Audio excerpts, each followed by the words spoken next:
Hey, what's up, wrestling fans, and as well as YouTube fam? Welcome back to another edition of the DaVon Lewis Show podcast, where we keep everything on nitty gritty, everything saucy, and a land for professional wrestling. Thank you for making this your go-to spot for your weekly wrestling breakdowns, hot takes, and everything between. If you're new here, smash the like button, turn on post notifications. I'm your host, DaVon, with this week's review for AEW's World End, which is on pay-per-view TV, HBO Max, Amazon, and all your international network channels. I'm covering for December 27th, 2025, which just aired not too long ago from the Now Arena in Chicago, Illinois. Let's get into the review. Appreciate you coming through. Let's go ahead and get into it.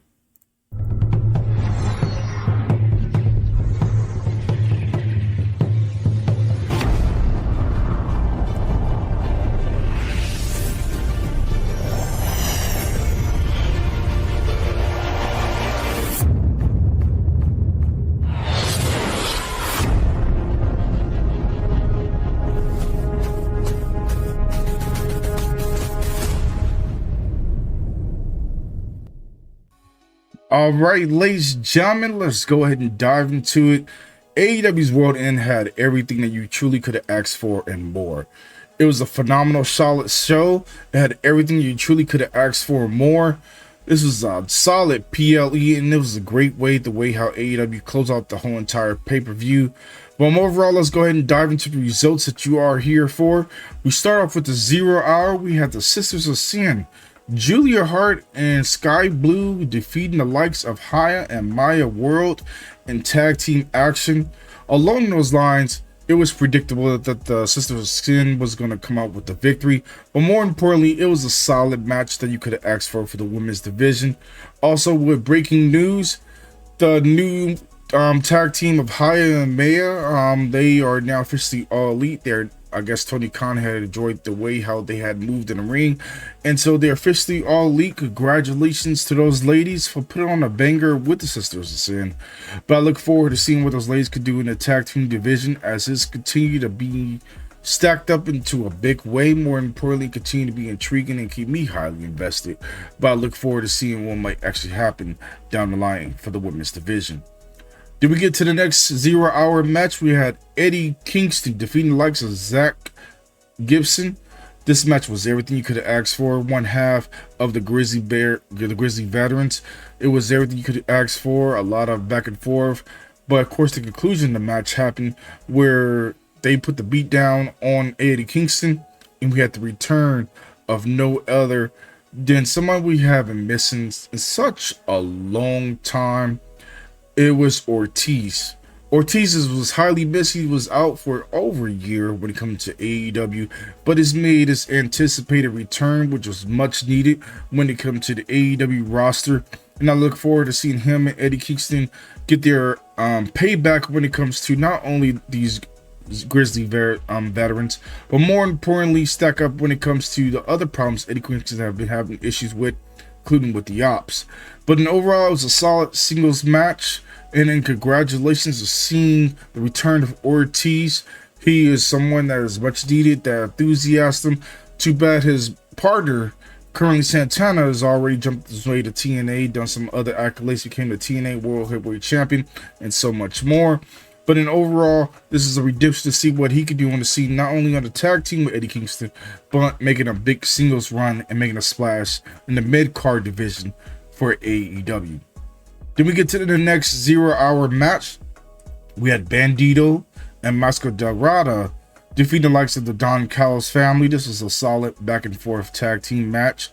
Bandito and Mascara put on all the arsenal that they possibly could, even though the Don Callis family was controlling the majority of the match. Bandito continues to be the MVP of our roster when it comes to AEW and Ring of Honor, being not only the Ring of Honor World Heavyweight Champion, but as well as being a former AEW World Tag Team Champion. But he mixed very well with Mascara, even though Big Brody King is currently out right now with an injury. But I currently look forward to seeing what this actual tag team duo can do together, and it could be very interesting. It could maybe even keep our eyes appealed to the high-flying Moose Arsenal Even the tag team transition back and forth. But in overall, it was a solid performance when it came to those two guys that put on a performance when it came to the Don Callis family. Then we get things right away, straight out the gate to World's End. We jumped into the pay-per-view. We started off with the Continental Classic semifinals. We had Kazuchika Okada defeat the likes of Konosuke Takeshita after using a screwdriver to secure the victory. I did not expect for Okada to get the victory. I was going for Takeshita, but in overall, it was a solid little victory, a little nod to the continued brewing of their drama that's going to be moving forward. But this is something that you really can take off when it comes to everything that these men put on a clinic. When it comes to strong style, this is what you wanted when it came to singles competition. It was everything that you could have asked for and more when it came to Okada and Takeshita.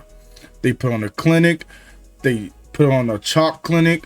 They put on a full-on arsenal moves. Great transition. Great chemistry in the ring. And more importantly, I look forward to the future of seeing what will be happening in the near future. Then we jumped right into the next Continental Classic. For the semifinals, we had Jon Moxley defeating the likes of Kyle Fletcher, which was solid in overall.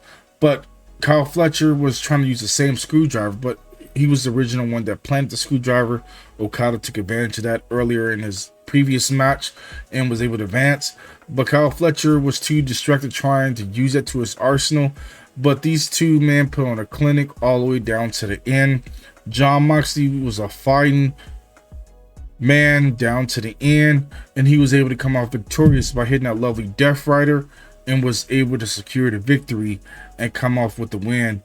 Congratulations with that when it came to Jon Moxley to advance to the finals to take on the reigning Continental Champion Kazuchika Okada.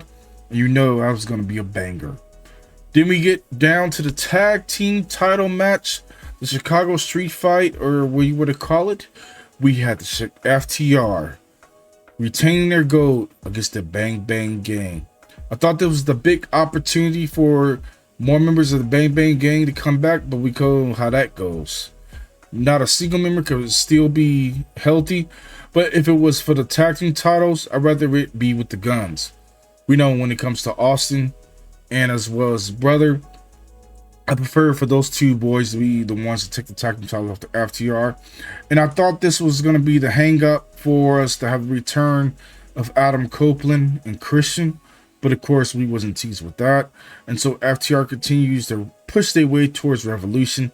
Maybe that'll be the standing point in Los Angeles where we get the return of Adam Copeland and Christian. Then we get to the AEW Women's Tag Team Championship. We had the Babes of Wrath defeating the likes of Mercedes Moné and Athena in a great women's match that you truly could have asked for and more. They put on a nice banger, a great transitions back and forth. Those ladies kept us highly invested and highly entertained throughout the course of this tag team match. But I enjoyed the whole transition of seeing Willow Nightingale get the victory not only on Mercedes Moné, but getting the opportunity for the TBS Championship this following Wednesday. And I look forward to seeing that banger between Mercedes Moné and Willow Nightingale. But of course, this is officially the downfall of Mercedes Moné as she officially began her crash out. As we saw now later in the evening, she was crashing, throwing everything around, throwing her champagne around, really having a full-on tantrum. And of course, Athena really breaking down, basically treating Mercedes like a minion. But at the same time, we could see that kind of transition as well. But the biggest plot to it, who would you guys like to see Mercedes lose the TBS Championship to? We know this is going to be the official Kremlin of the Ultimo Mermaid, as she will lose all the championships, but probably her biggest point will be when she loses the TBS Championship. But keep me posted and let me know what you guys think will be happening as we continue to go along with this lovely review. Then we get to the lovely Darby Allin and Gabe Kidd. This is a bloody affair. This is bad as it Cassie can get. It was a great match that you really can get. It was hard hitting. It had everything you could have asked for a brute style match. Darby Allin survived Gabe Kidd to secure the victory. And overall, I had enjoyed the presentation of this match. The flow was calm, cool, and collective. It wasn't doing too much of a fast pace, as well as it wasn't too slow. But in overall, Congratulations to Darby Allin for surviving this onslaught. Just a matter of how long will he continue to be a professional wrestler for everything that he continues to put on the line. His body is going through so much, but tonight we seen it pushed to another level. I'd like to know from you guys' point of view how you guys are feeling about Darby Allin and Gabe Kidd. But in overall, I had enjoyed it and it was a good match.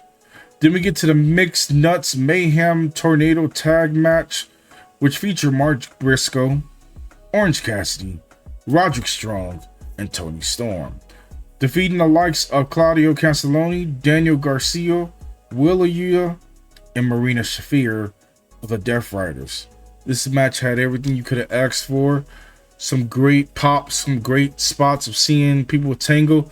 Toni Storm doing her thing in the ring, as well as seeing the two married couple of seeing Roderick Strong and Marina Shafir coming to face, which they really popped. The fans really were on to that situation.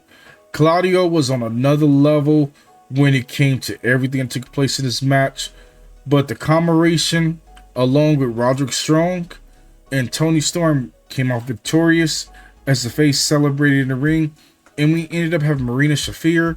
We had Luther return, as well as the other members of the camaraderie celebrate. This is going to be a new mega team all being formed together with all these members of the camaraderie, as well as Toni Storm with her tag team and Luther along the side of them. It's going to be very intriguing to see what may happen with this new group. We just got to stay tuned to see what will happen. But in overall, it was good stuff. Then we get to the AEW Women's World Championship. Chris Statlander defeated the likes of Jamie Hayter. It was a good match. It was a lot of back and forth. I had enjoyed the flow of how this match went.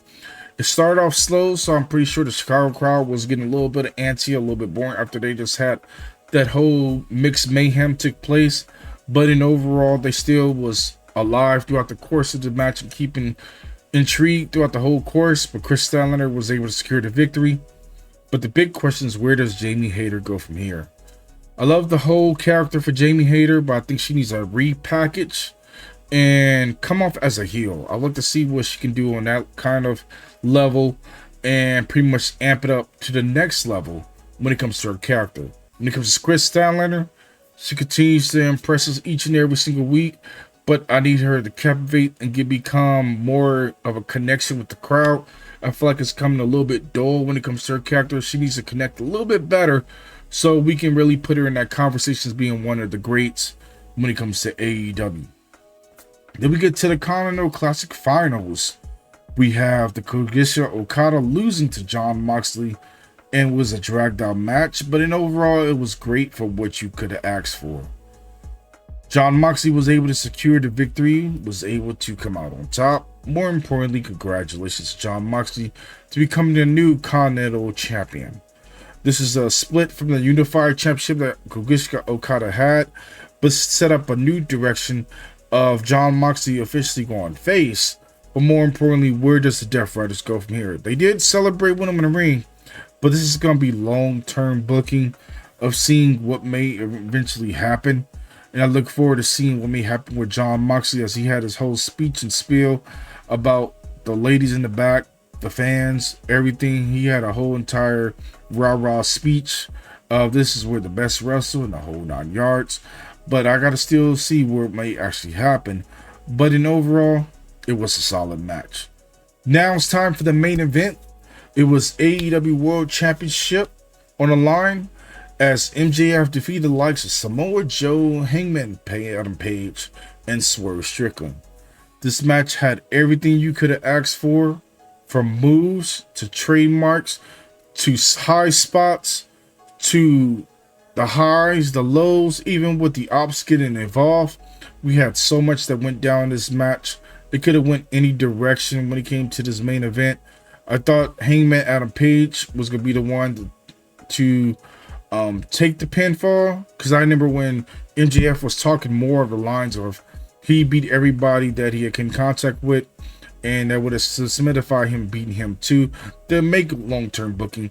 But for him to pin Samoa Joe is a big one. It's like a redemption story when it comes to MJF, to not only get that wrench off his back, to get back that win that he lost from Samoa Joe. But more importantly, it's going to be very, very interesting to see what will happen for 2026. But in overall, I had enjoyed the whole presentation of the overall show. But there you guys have it for the overall pay-per-view review and results. I'm giving this pay-per-view a solid 8.5 out of 10. Some great ring action. More importantly, great storylines have been developed, and AEW really has done a fantastic job of not only ending the year, but throughout the course of 2025, they really have been on their A game, and then you couldn't ask for anything better when it came to AEW. More importantly, I look forward to seeing what 2026 is looking like on the radar. And you know they have been nothing on fire when it comes to the pay-per-views. The weekly shows have been up and down, including with Collision and Dynamite. But in overall, I know that every single pay-per-view that has been put in front of us, Tony Khan has delivered. But I look forward to seeing the new directions moving forward, the new storylines that push forward towards Revolution.